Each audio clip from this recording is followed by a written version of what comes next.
going to start our new chapter Bioenergetics। इसके अंदर हम MDCAT के हिसाब से जो जो टॉपिक एसेंशियल हैं उसको डीप से पढ़ रहे होंगे। So let's start the chapter. These all are the content that are essential for MDCAT syllabus. So let's start our topic one by one. Our first topic is phosphorylation. So what is phosphorylation? Phosphorylation के साथ हम mention करते हैं ATP का बनना phosphorylation कहलाता है। ATP किस तरह बनता है? जब हम एडीपी के अंदर ऐड करेंगे फॉस्फेट ग्रुप को तो हमारे पास क्या बनता है? एटीपी बनता है। एटीपी जिस प्रोसेस से बनता है उस प्रोसेस को हम कहते हैं फॉस्फोराइलेशन। फॉस्फोराइलेशन फर्दर 3 तरह के होते हैं तो उसको भी हम पढ़ रहे होंगे।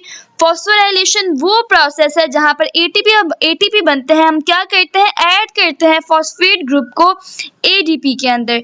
हमारे पास 3 मेन टाइप्स होती है फॉस्फोराइलेशन की लिविंग सेल्स के अंदर। So our first type is photophosphorylation. Photo के साथ हम मेंशन करते हैं लाइट। फोटो के साथ हम मेंशन करते हैं लाइट। फोटोफॉस्फोराइलेशन के अंदर हम पढ़ते हैं formation of ATP in the presence of light. ATP का बनना लाइट के प्रेजेंस के अंदर कहलाता है फोटोफॉस्फोराइलेशन। ये हमारे पास कौन से प्रोसेस के अंदर होता है? फोटोसिंथेसिस के प्रोसेस के अंदर होता है। फोटोसिंथेसिस का प्रोसेस कहाँ पर हो रहा होता है? हमें पता है कि वो हमारे पास क्लोरोप्लास्ट के अंदर हो रहा होता है। प्लांट्स के अंदर हमारे पास एक ऑर्गेनेल होता है क्लोरोप्लास्ट। क्लोरोप्लास्ट के अंदर भी हमारे पास स्टैक्स बने होते हैं ग्रैनम के, उनकी थैलाकॉइड मेम्ब्रेन होती है, वहां पर ये टेक प्लेस कर रहा होता है।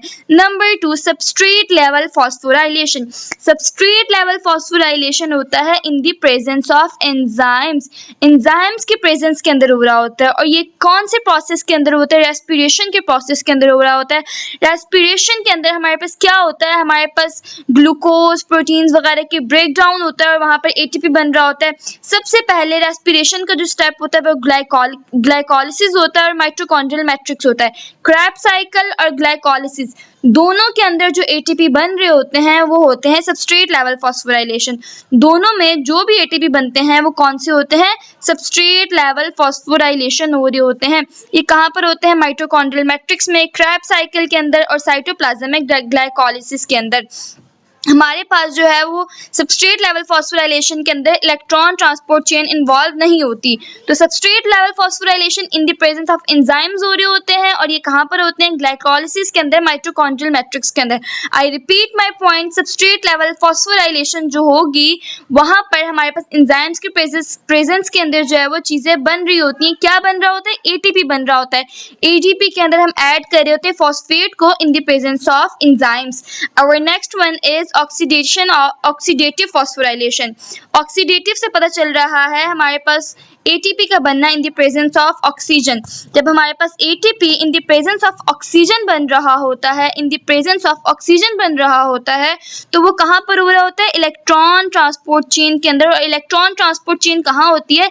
इनर माइटोकॉन्ड्रियल मेम्ब्रेन के अंदर, क्रिस्टिया के अंदर। अब 2 चीजें याद करनी है आपने।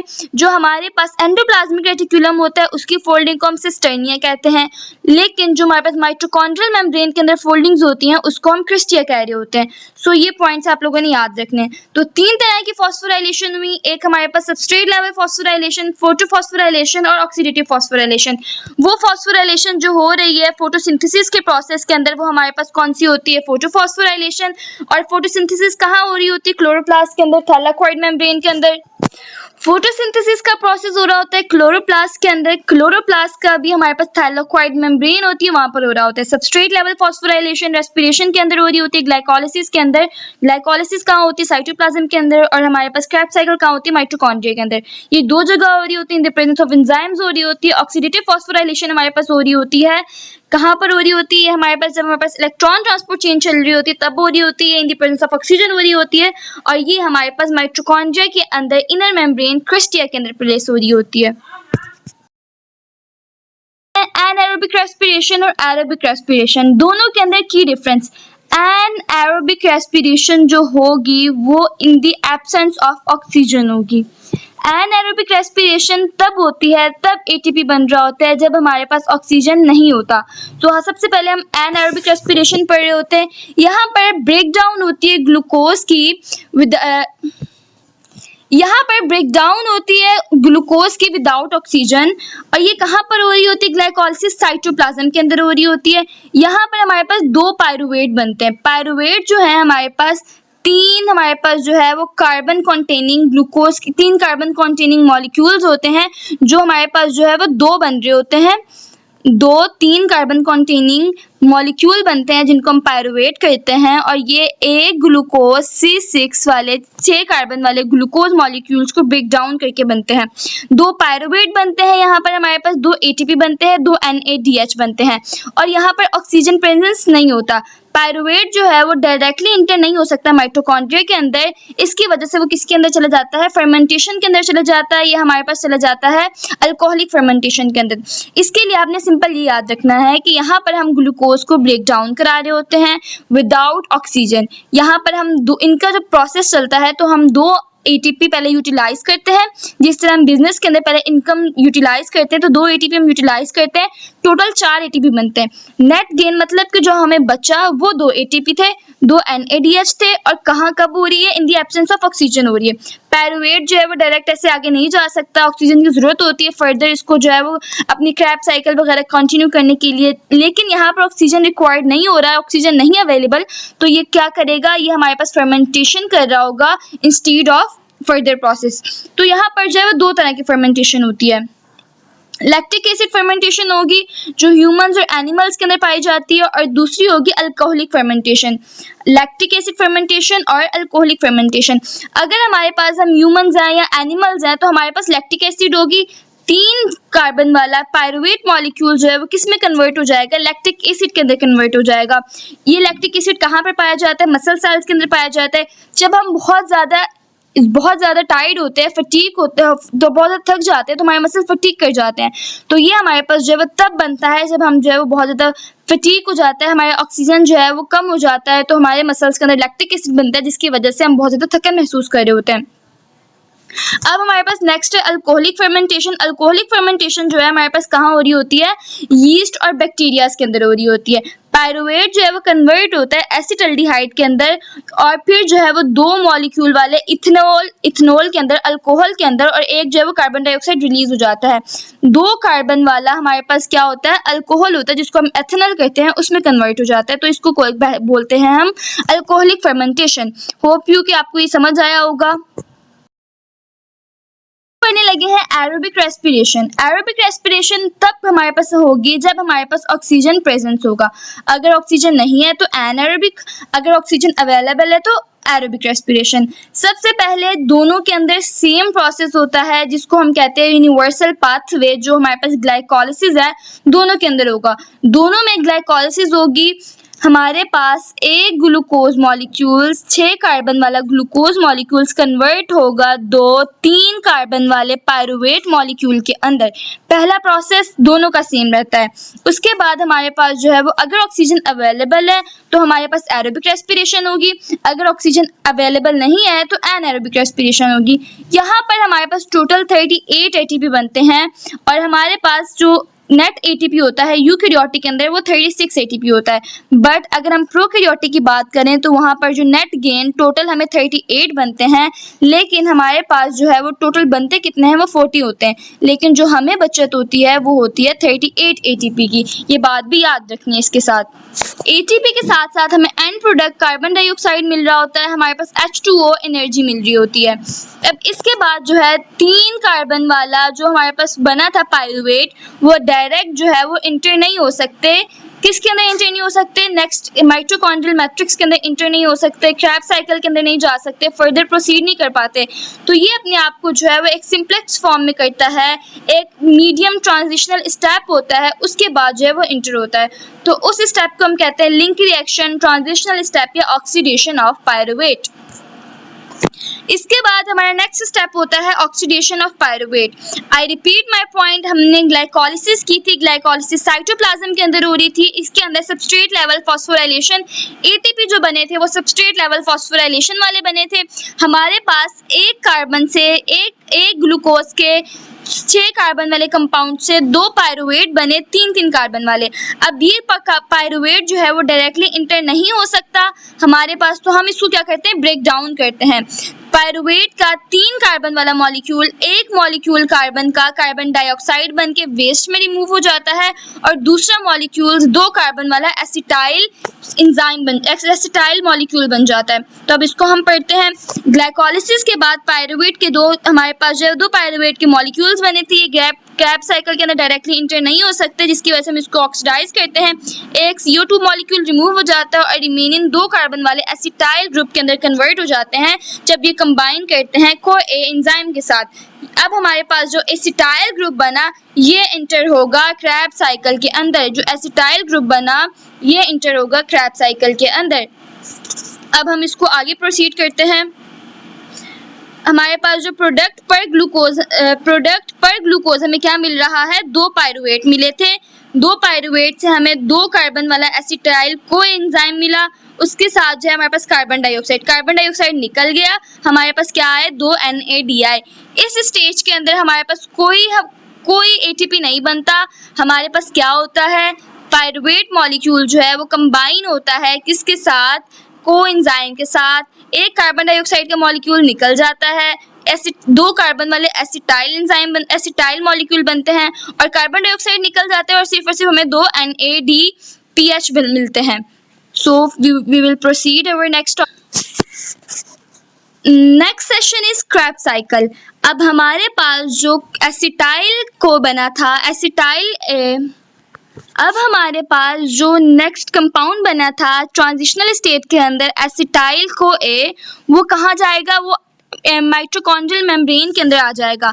वो प्रोसेस इसी वजह से हुआ था क्योंकि हमारे पास पायरुवेट डायरेक्टली इंटर नहीं हो सकता माइटोकॉन्ड्रिया के अंदर, इस वजह से हम उसको ट्रांजिशनल स्टेट से लेकर आए थे।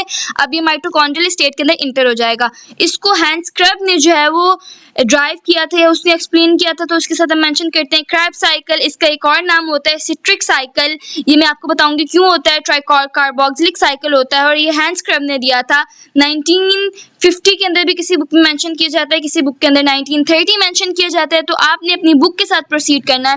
अब हमारे पास क्या होगा, आपने पहले मेरी बातों को सुनना है। इंटरी होगी 2 कार्बन वाले एसिटाइल को की और हमारे पास वो 4 कार्बन वाले ऑक्सैलो एसीटेट के साथ मिलकर 6 कार्बन वाला सिट्रिक एसिड बनेगा।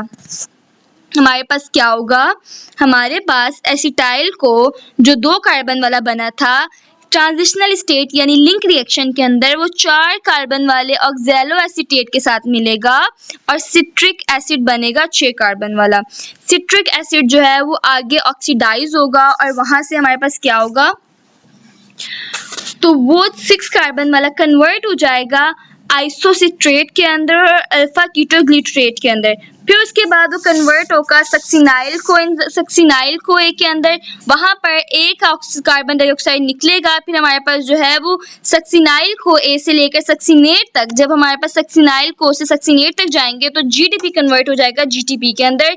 ये पॉइंट याद रखना है। सक्सिनेट जो है वो 4 कार्बन वाला कंपाउंड बनेगा। फिर उसके बाद वो कन्वर्ट होगा फ्यूमरेट के अंदर। सक्सिनेट से जब फ्यूमरेट के अंदर कन्वर्जन होगी तो हमारे पास FAD कन्वर्ट होगा FADH के अंदर और यहाँ पर एक H2O रिमूव होगा। उसके बाद माल्टेट के अंदर, फिर ऑक्सैलो एसीटेट के अंदर।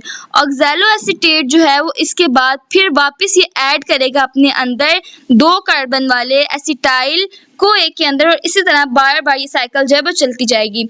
हमारे पास 2 एसिटाइल CoA आए थे पीछे से 2 कार्बन वाले, तो फिर जो है वो ये 2 बार चलेगी।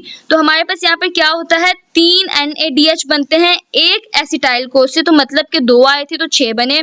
एक FADH बनता है, पर यहाँ पर जो है वो 2 एसिटाइल CoA आए थे तो 2 FADH बने और एक ATP बना था, तो यहाँ पर जो है वो 2 मॉलिक्यूल आए थे तो 2 ATP बनेंगे। 2 कार्बन डाइऑक्साइड एक मॉलिक्यूल से रिलीज होगा, मतलब कि यहाँ पर 2 आए थे तो 2 कार्बन डाइऑक्साइड जो है वो यहाँ से क्या होंगे, निकलेंगे। इसका ये मैंने नीचे चार्ट भी बना दिया है। अगर हमारे पास एक आएगा एसिटाइल तो हमारे पास 3 NAD बने, एक FAD बना, एक ATP बना, एटीपी कब बन रहा है? जब हमारे पास जीडीपी से कन्वर्जन हो रही है जीटीपी के अंदर, सक्सीनाइल को से कन्वर्ट करें सक्सीनेट के अंदर, 2 कार्बन डाइऑक्साइड निकले, हमारे पास जो है वो एक ग्लूकोज से क्या बने थे? 2 एसिटाइल को बने थे, तो जिसकी वजह से हमारे पास जो है वो 2 बार कन्वर्जन होगी, तो 6 NADH बनेंगे, 2 FADH बनेंगे, 2 ATP बनेंगे और 4 कार्बन डाइऑक्साइड के मॉलिक्यूल्स रिलीज होंगे। होप यू कि आपको ये समझ आई होगी बात। अगर नहीं समझ आई तो एक दफ़ा इसको वापस से देखना, जितनी दफ़ा आप इसको जो है वो खुद रिकॉल करेंगे आपको अच्छे से इसकी समझ आएगी। So next we will proceed toward the respiratory chain. Respiratory chain के साथ हम मेंशन करते हैं इलेक्ट्रॉन ट्रांसपोर्ट चेन। इसके अंदर हमारे पास ऑक्सीडेटिव फॉस्फोराइलेशन हो रही होती है, जो भी एटीपी बनता है in the presence of oxygen बन रहा होता है। यहाँ पर हम मेंशन करते हैं कि इनर माइटोकॉन्ड्रियल मैट्रिक्स के अंदर हो रहा होता है। इनर मेम्ब्रेन के अंदर हमारे पास F0 पार्टिकल्स होते हैं, ऑक्सीजोम, वो जो है वो एटीपी को सिंथेज करा रहे होते हैं। इनर मेम्ब्रेन के अंदर हमारे पास फोल्डिंग्स होती है, जो क्रिस्टिया होती है, ये सब जो है वो आपको बेसिक्स पता होनी चाहिए।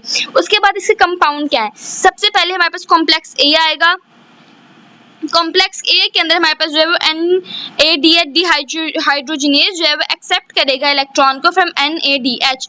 ऐसे हमारे पास क्यों एंजाइम हमारे पास जो होंगे साइटोक्रोम रिडक्टेंस, वो जो है वो इलेक्ट्रॉन ट्रांसपोर्ट को कैरी कर रहे होंगे। कॉम्प्लेक्स 2 होगा, साइटोक्रोम B होंगे, साइटोक्रोम C होंगे, कैरियर प्रोटीन्स होंगे, और कॉम्प्लेक्स 4 होगा सॉरी।